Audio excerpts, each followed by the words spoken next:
때로는 어떤 관계는 적대감의 자리에 서게 됩니다. 다윗은 지금 요단강을 중심으로 지리적으로도 동편에 있게 되고, 그리고 그 강 건너 이스라엘은 전부 압살롬을 따라갔던 세력입니다. 근데 압살롬이 죽었어요. 그렇다고 해서 갑자기 그 모든 관계가 회복되는 것은 아닙니다. 사람들은 다윗을 버렸던 사람들이고, 그리고 압살롬을 지도자로 추앙했던 의식까지 치렀던 상황입니다. 그리고 실제로 압살롬은 그들의 왕이었습니다. 이런 관계 속에서 압살롬이 죽게 되자 이 적대감을 어떻게 해소하며, 그리고 이스라엘에서 어떻게 다윗은 다시 왕으로 세워질 수 있느냐는 참 우리 삶에도 중요한 삶의 자리일 것 같습니다. 때로는 상실된 관계도 있고 부서진 자리도 있고 회복하기 어려운 만남들도 있습니다. 우리는 하나님이 아닙니다. 모든 관계가 다 좋아야 된다라고 생각한다면 그거는 욕심이에요. 그러나 우리는 항상 회복을 위해 애쓰고 항상 하나님이 새롭게 만들어 가실 것을 소망하는 것은 마땅한 우리의 부르심입니다. 그럴 때 오늘 이 말씀은 과연 어떻게 이 적대감이 해소되며 어떻게 다윗은 그 자리에서 다시 왕으로 하나님이 세워 가시는지, 즉 우리 삶에도 어떻게 이 관계가 지속되는지에 대한 지혜를 줍니다. 먼저는 이 백성들이 그 가운데서 다 이스라엘을 다윗을 배반하고 버린 것 같지만 일부의 백성들은 그렇지 않다라는 것입니다. 왜 압살롬이 죽었는데 그 다윗을 모셔오지 않느냐? 14절에 모든 유다 사람들의 마음을 하나같이 기울게 하라.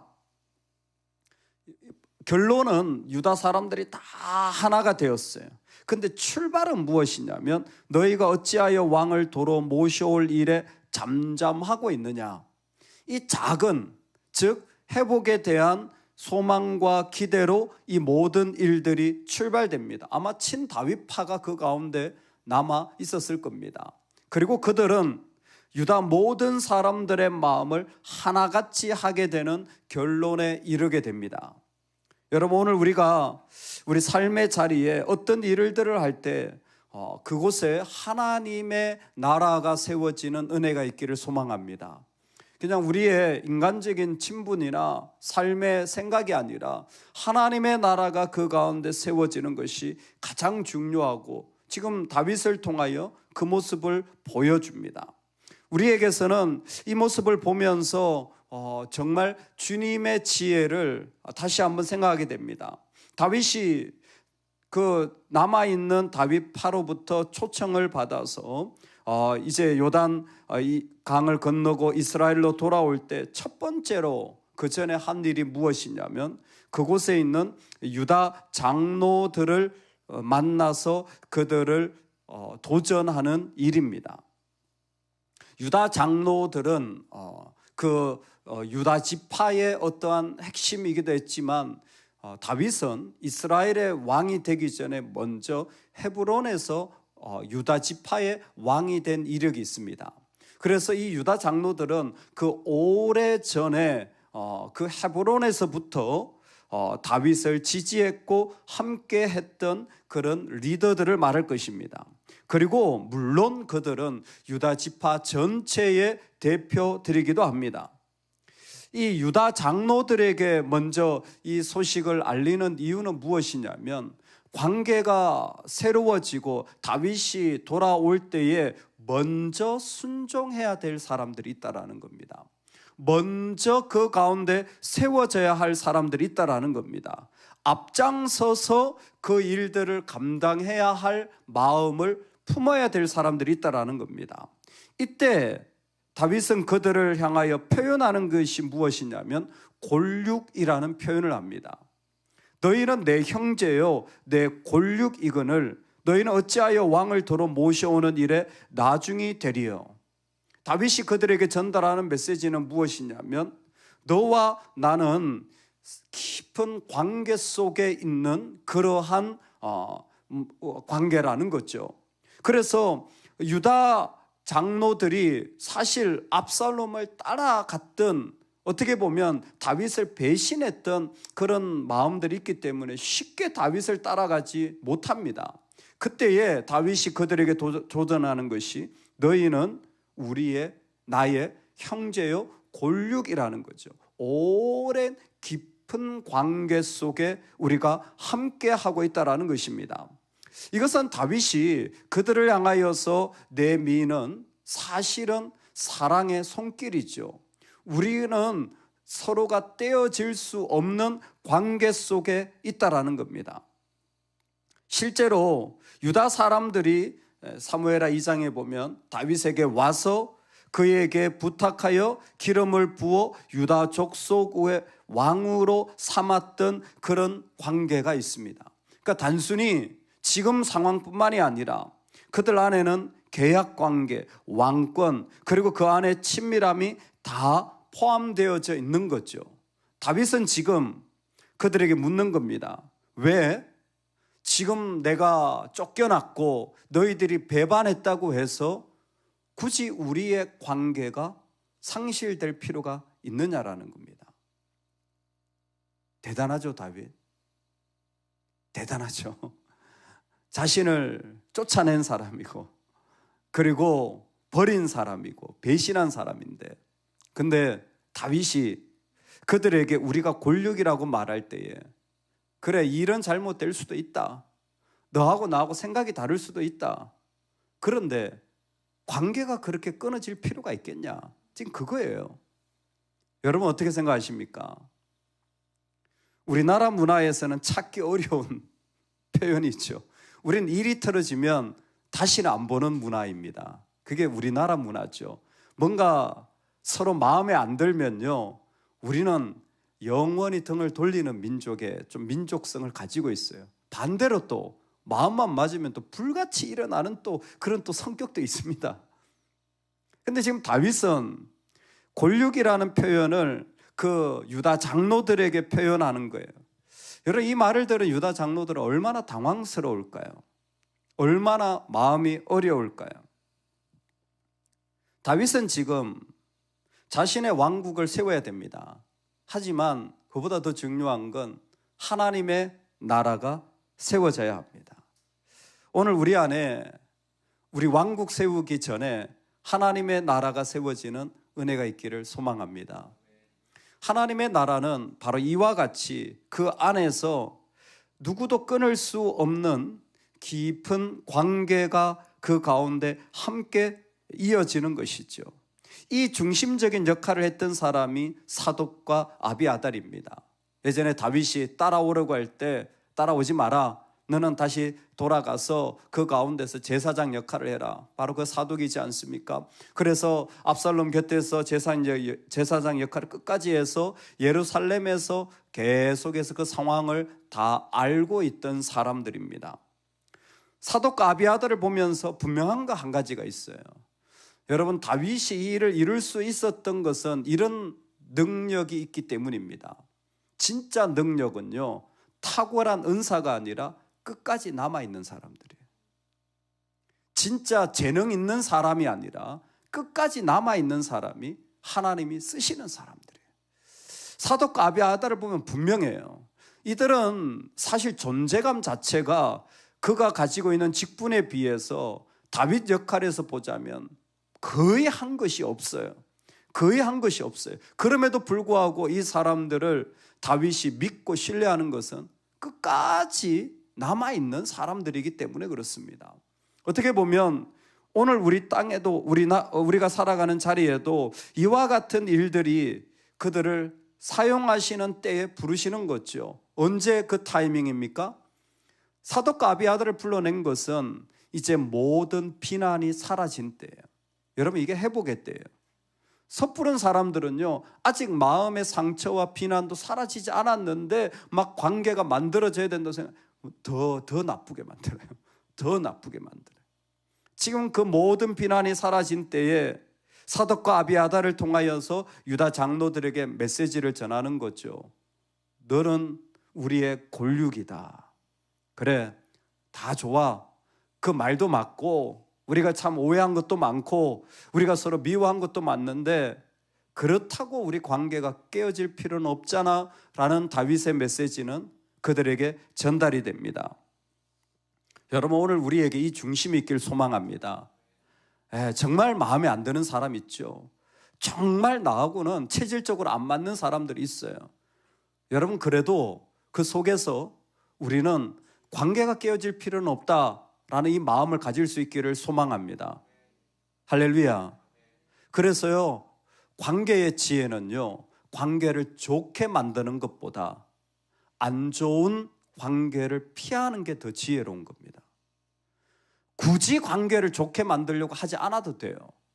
그건 하나님이 기회를 주십니다. 근데 결정적으로 안 좋아지려는 어떤 마음이나 태도는 내가 적극적으로 피해야 합니다.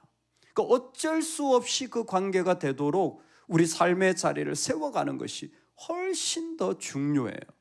오늘 다윗은 그와 같은 일들을 그 가운데 세워가고 있는 너무 좋은 지혜를 보여주고 있습니다. 두 번째, 다윗이 이 적대감 속에서 이것을 해결해 나가는 것은 그 가운데 굳이 우리 관계가 깨어질 필요는 없잖아 라는 너무 좋은 그 오랜 깊은 관계에 대한 도전일 뿐만 아니라 완전히 새로운 사람에 대한 도전이 일어납니다. 그것은 압살롬의 군대 장관이었던 아마사를 영입하는 겁니다. 정말 다윗의 그 영역은 우리가 정말 한 번 더 생각해 볼 만한, 우리가 조금만 더 넓어지면 좋겠다. 이 아마사는 요압을 어떻게 보면 대치할 만한 장군이었는데, 이 사람이 압살롬에 의해서 그 이스라엘 전체에 반항하는 그 대적 세력의 리더가 되어졌던 사람이에요. 그런데 다윗은 그 아마사를 불러들입니다. 네가 나의 군대 장관이 되어라. 요압을 이어서 네가 그 자리를 감당하길 원한다. 그래서 아마사가 실제로 이 다윗의 군대 장관 역할을 하며 영입되어지게 됩니다. 이것은 여러 가지 조금 복합적인 부분이 포함되어져 있습니다. 이 아마사도 다윗의 조카예요. 요압도 그렇지만 그 요압과 아마사는 사촌지간이에요. 그 다윗의 누인 아비가일의 아들이 이 아마사입니다.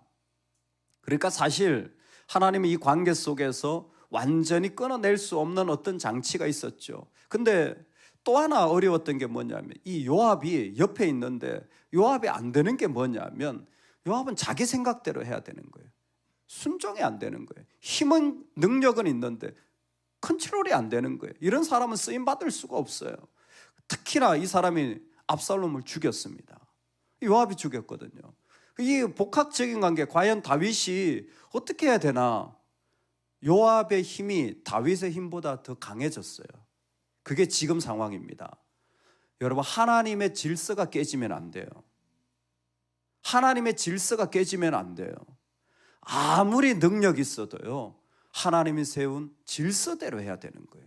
근데 지금 이미 다윗은 조금 표현이 조심스럽지만 요압 아래예요. 요압이 흔들면 다윗은 아무것도 할 수가 없는 존재예요. 여러분, 이거 하나님 기뻐하지 않는 거예요.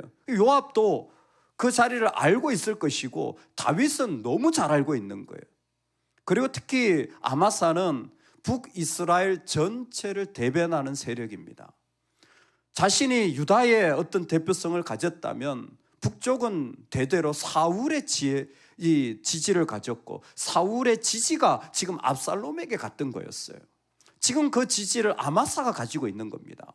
그러다 보니까 다윗은 이 아마사를 영입할 때에 자연스럽게 북쪽까지 통합할 수 있는 전체 이스라엘의 교두부가 되는 것이죠. 그래서 그 아마사를 영입하게 됩니다. 근데 여기에 참 어려움이 있어요. 그게 무엇이냐면 죄와 은혜입니다. 아마사는 아무리 영입해도 반란군의 핵심이에요. 그러니까 죄죠. 근데 다윗은 여기에 은혜를 베풀려고 하는 거예요. 요압을 이어서 내 앞에 지휘관이 되라. 요압이 교체되어지는 거죠. 죄와 은혜 사이에 우리는 항상 갈등합니다. 죄를 보면 심판해야죠. 그러면 아마사를 죽여야 돼. 그러면 다윗의 나라는 지금 세워지기가 어렵습니다. 북쪽의 지지를 받지 못하면 이 나라는 또 깨져요. 근데 아마사를 데리고 온다라는 것은 그 죄를 받아들인다라는 게 되잖아요. 그래서 일어난 비극적인 일이 무엇이냐면 20장에 가면 요압이 아마사를 칼로 몰래 죽입니다. 요압은 그렇게는 못 사는 사람이에요. 요압은 그렇게는 못 사는 사람이야. 힘은 있어요. 능력은 있어요. 근데 내 자리를, 내 말을 안 들어 못 사는 사람이에요. 결국 그 아마사를 죽여버려요. 하나님이 요압을 쓰실 수가 없고 나중엔 저주를 하죠. 이 일들이 그 안에 일어나는 거예요. 이게 죄와 은혜 사이예요. 참 좋은 의도죠. 아마사를 품는 게 얼마나 좋은 겁니까? 하지만 그 안에 죄악의 일들이 포함되어 있기 때문에 적대감이 사라지지 않아요. 여러분, 이때 아주 중요한 게 있습니다. 이것이 가장 어떻게 보면 우리에게 큰 도전이 돼요. 14절에 그 모든 유다 사람들의 마음을 하나같이 기울게 하매라는 것이 너무 중요한 도전인데요. 모든 유다 사람들의 마음을 하나같이 기울게 하매, 아마사까지 들어오니까 하나가 되어졌느냐? 20장을 보면 그렇진 않은 것 같아요. 요압이 아마사를 죽였으니까 모든 사람들의 마음이 하나같이 되며, 우리가 꿈꾸는 거잖아요. 우리 가정이, 우리가 교회가, 우리가 살아가는 자리가 하나같이 되며 얼마나 좋습니까? 근데 그게 너무 좋은 일로 만나도 사실은 깨어지고 적대감이 생길 때가 많아요. 여러분, 그 일의 핵심은 이익이 아니라 십자가의 죽음이어야 합니다. 죄와 은혜가 만날 때 서로의 이익이 아니라 십자가의 죽음이어야 합니다. 서로의 이익을 가지게 되면 반드시 요압같이 이익을 못 보는 사람, 즉 요압은 지금 어떤 마음이냐면 상처받은 거예요. 요압은 시험 든 거예요. 다윗이 내 자리 인정 안 해줘. 지금 그거잖아요. 서로의 이익을 얘기하면요, 이건 하나가 될 수가 없습니다. 그건 끝없는 갈등이에요. 그런데 그 안에 뭐가? 십자가의 죽음이 있으면 온전히 하나 되어지는 거예요. 이 마음을 하나같이 하는 것은 정확하게 복음의 메시지여야 합니다. 우리가 원수 되었을 때에 그의 아들의 죽으심으로 말미암아 하나님과 화목하게 되었은즉, 이게 하나님 나라예요. 로마서가 말한 우리가 원수예요. 적대감이 있어요. 그런데 그 아들의 죽으심으로 말미암아 우리는 하나님과 하나 되어지는 거예요. 우리 교회가 지금까지 오면서 공식적으로 2번, 비공식적으로 3번 교회 합병 요청이 있었습니다. 저는 그게 좋을 수도 있고 좋지 않을 수도 있다고 생각을 합니다. 그런데 마지막 합병을 부탁하면서, 부탁은 아니죠. 요청하면서 스피릿 교회와 우리 교회, 근데 그 교회는 우리보다 재산이 훨씬 많아요. 우리 교회가 그렇게 꿈꾸는 공간도 너무 많아요. 너무 좋은 조건이에요. 근데 그 일을 가만히 기도하면서 이런 생각이 들었어요. 얘기의 흐름이 서로의 이익을 얘기하고 있구나. 왜 합병하겠어요? 서로 유익하니까 합병하는 거 아니겠어요? 어떤 곳은 공간이 있고 어떤 곳은 사람이 있고 이렇게 서로 유익하니까 하는 거잖아요. 하나님, 이건 안 될 것 같습니다. 서로 유익하지 않으면 언젠간 깨질 겁니다. 내 자리를, 내 목소리를 원하면 내 목소리 없어질 땐 서로 시험 될 거예요. 합병도 하나님의 뜻 가운데 있을 수 있습니다. 저는 몰라요, 다. 하지만 진정한 합병이라면 내 것 다 내려놓을 수 있어야 돼요. 스피릿 교회가 다 죽어서 다 드리겠습니다. 뜻대로 하세요. 그 마음이 있을 때 진정한 만남이 이루어지는 거예요. 여러분, 제가 교회 얘기하는 것 같으세요? 아니에요. 우리 얘기예요. 한 사람을 만나도 깨지지 않는 관계가 되려면요, 집에 내 아이처럼, 내 부모님을 대하는 것처럼 그냥 내가 다 죽으면 돼요. 내가 다 드릴게요. 그러면 안 깨져요. 근데 한쪽이 난 그렇게는 못 살아, 그렇게 하면 깨질 수밖에 없는 거예요.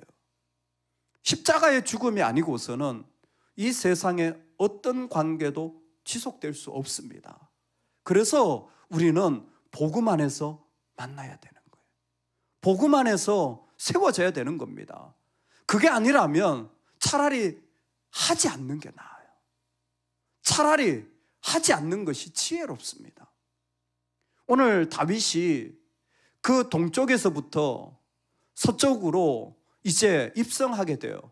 모두의 마음이 하나가 되어진, 그러나 다윗의 이 나라는 온전한 하나님의 나라를 이뤘다고 보기가 어렵습니다. 우리에게는 주 예수의 나라가 온전한 나라예요. 주 예수의 나라가 완전함을 이룰 수 있는 유일한 길입니다. 그분이 십자가에 죽을 때 내가 같이 죽음으로 말미암아 일어나는 나라. 여러분, 그래서 너무 잘 되는 것, 너무 안 되는 것, 여러분 그게 마음 쓰지 마세요. 안 될 수도 있고 될 수도 있어요. 괜찮아요. 중요한 건 내가 주님과 함께 죽으면 하나님이 그 가운데 화목의 열매를 맺어가시는 거예요. 여러분, 그리고 기다리다 보면 그게 진짜예요. 주님이 만들어주시는 게 진짜예요. 그것을 바라보며 살아가는 것, 우리의 길인 줄로 믿습니다. 참 다윗에게 이 적대감, 그 이스라엘 전부의 그 반항과 자기 안에 있는 끊임없는 배신감, 버려짐, 상실감, 수없는 인간적인 감정이 많을 때에 다윗은 제일 먼저 그 안에 왜 깨어져야 되니? 라는 이 고륙의 관계를 먼저 도전합니다. 깊은 관계죠. 깨어질 필요는 없다. 우리 다르게 살아도 된다. 깨어질 필요는 없다. 여러분, 이게 믿음의 사람의 아름다운 자리인 줄로 믿습니다. 아무리 나를 버린 자라고 할지라도 우리는 여전히 또 함께 할 수 있는 이 아마사를 품는 은혜가 있기를 소망합니다. 십자가의 은혜가 우리 가운데 있다면 내 유익을 따지는 것이 아니라 나를 내어주는 자리에서 만나는 그 소중함, 그 복이 오늘 우리 모두에게 있기를 축원합니다. 아멘.